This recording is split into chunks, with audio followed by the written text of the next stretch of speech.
Hey guys, it's Chris again. Just want to talk to you real quick about some drainage today. All this rain and stuff that we've been having, I've been seeing a lot of craziness out of houses. Let's just leave it at that. Let's talk about drainage, specifically gutters and downspouts.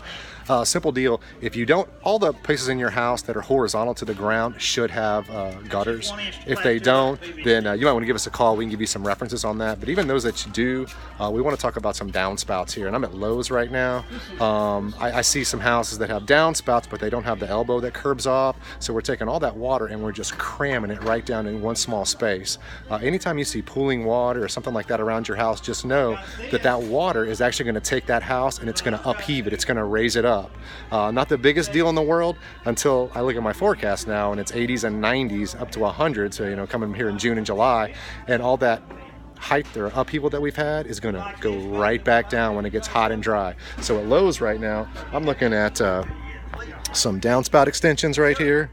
Just in downspout extensions. I've got some really big ones right over here, and then I've got these little things right here that'll help get it on all the houses or on the extensions just like this. These are like $10 parts here, guys. $10 right here. I mean, really inexpensive.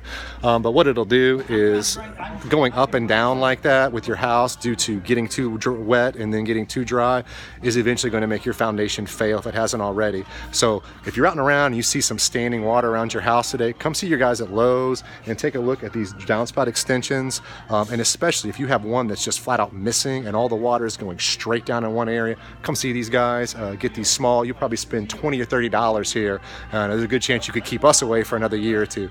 So again, if you have any comments, any questions, comment below down here so we can be sure to get to that. Otherwise, have a great day, guys, and get those downspout extensions. Keep that water away from your house. Thanks so much. Have a great day.